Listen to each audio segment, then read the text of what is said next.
Good morning, guys. Welcome back to the channel. Let's talk Leeds United. Hope you're all doing well. I just wanted to talk about Phil Hayes' comments regarding Summerville in a podcast with the Square Ball. Before we get into that, Fabrizio Romano's just tweeted to say that Roca's move has been completed. He's left on a season-long loan to Betis. With an option to buy, not an obligation, which is a bit annoying because I just want him gone now. These people who want to jump ship on loan, I don't want to see him back. Same with Brendan Arrington. Obviously, he's going to Berlin. Don't want to ever see him in a Leeds shirt again. Can't be asked of him. Move on from him. But someone who I thought potentially could hang around next season was Summerville. But Phil Hay done a podcast with the Square Ball and he thinks otherwise. I'll just load up what he said. I just read the article. Crysencio Summerville is expected to leave Leeds United this summer. This is according to Phil Hay, who was speaking to the latest episode of the Square Ball podcast, where he revealed his expectation of a Summerville departure this summer, as well as Harrison. Harrison we sort of expected, right? You know, we can't imagine Harrison hanging around, but Summerville I wasn't really sure on. Summerville put pen to paper on a new 4-year deal at Leeds 12 months ago, though it is unclear whether or not it includes a relegation release clause. Don't need to read that. According to the Telegraph, Leeds are set to demand 12 million for Summerville, who enjoyed a breakthrough campaign at Ellen Road last term.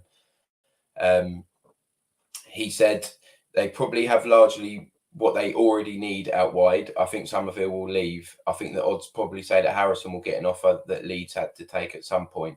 Perhaps not, but that's how it feels. So yeah, we don't need to read the whole thing.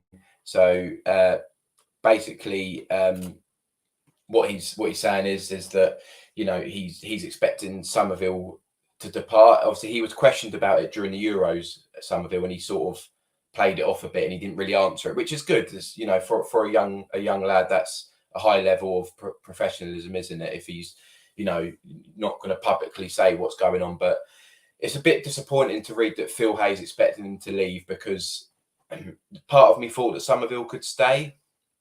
You know, young and upcoming player, I would have liked him to stay.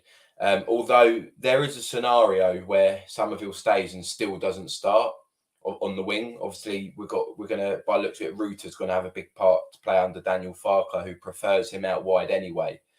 So there is a scenario where Summerville stays and still doesn't start, which would be odd, wouldn't it?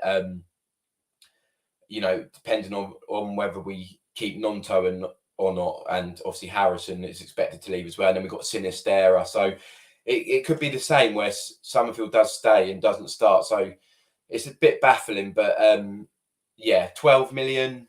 I don't know. Some people think we can get 15, 20. I'm not so sure. Yeah, maybe perhaps like 15 would be a bit better than 12.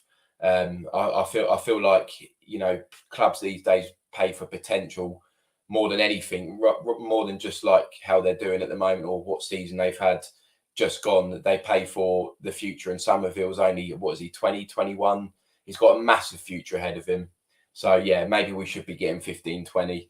But it's just a bit disappointing that Phil Hay expects him to leave. You know, it might not happen, but it looks like that could be the case. Get your thoughts in. What do you think about Summerville, and how much do you think we should be getting for him? Don't really want to be talking about transfer outgoings all the time. It's what it seems like at the moment. But in terms of incomings, not a lot is happening. Obviously, the last week we've been heavily linked with Sam Surridge of Nottingham Forest.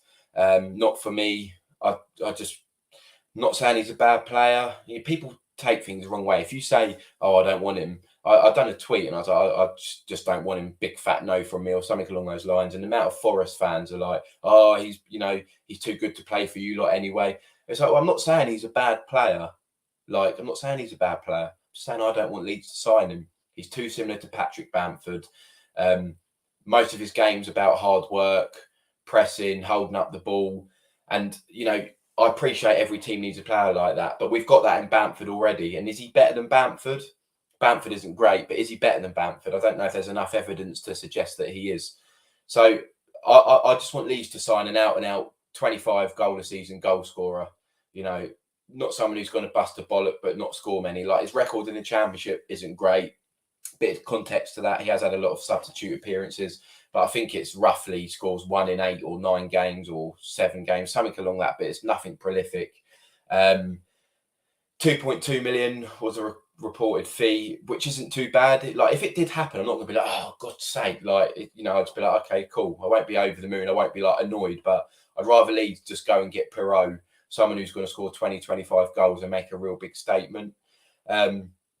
But other than that, in terms of income, not a lot's happening really. Obviously, Phil Hay revealed his list of Leeds targets, and I'm expecting this week for the ball to get rolling a bit in terms of incomings, and probably outgoings as well. As the season draws closer, you know, we're 25 days away from the start of the season. 25 days away. It's mental, isn't it? Obviously, we got our friendly on Wednesday against Scum. Yeah, I'm. If I'm being honest, I'm not too bothered about that. Like, it'd be interesting to see people like Darko JB and Lewis Bate, and that they're the people that I'm going to be watching in that game. And Cody Drame, you know, people like that. I'm not too bothered about if Harrison's there or Summerville's there or whoever else. Like, I'm looking at the people who I know 100% are going to be there next season. Be interesting to see how they get on. But yeah, that's it, guys. If please like, comment, and subscribe. Just a quick one today because not a lot's actually happening at the moment. But yeah, a bit disappointed to see that Summerville might be on his way. Couldn't care less about Roca and Aronson. Never want to see them in the lead shirt again. But yeah, have a good day, guys, and I'll do another video tomorrow. So yeah, have a good one.